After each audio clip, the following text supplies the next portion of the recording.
שלום, שמי ולד, והיום אני רוצה לעשות איתכם סרטון על אחד הטכניקות של טיפוס על חבל.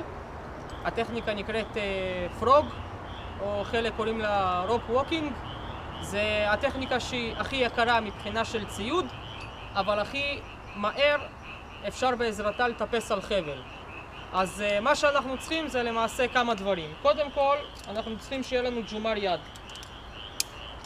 אוקיי, זה הג'ומר יד, עכבר חבל לכל דבר, ויש לו שני דברים. אחד, זה המדרך של הרגל, שזה מה שמחבר בין הג'ומר יד לרגל, זה למעשה מה שיוצר את הפדל, ועוד חבל שהולך מהרתמה שלי לג'ומר יד, וזה נועד לטובת למעשה לאבטח את הג'ומר יד לרתמה שלי, כי בלי זה, אם קורה משהו, הג'ומר יד למעשה לא תופס אותי, אין לו שום עקרון פעולה לבטיחות.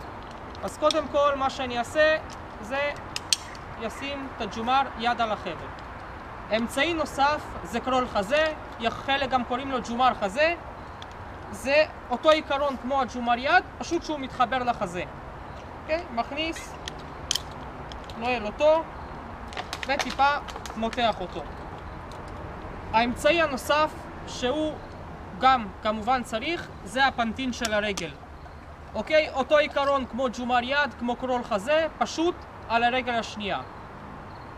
בעזרת כל הדברים האלה אני אטפס יחסית מהר על החבל מטכניקות אחרות שהן יותר זולות, כי משתמשים בפחות ציוד.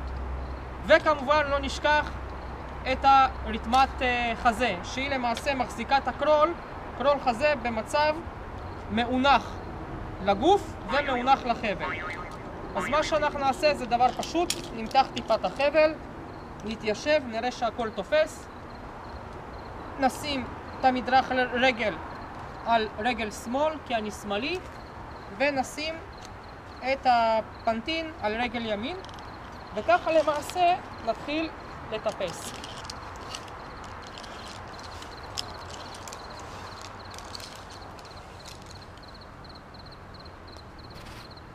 עצור.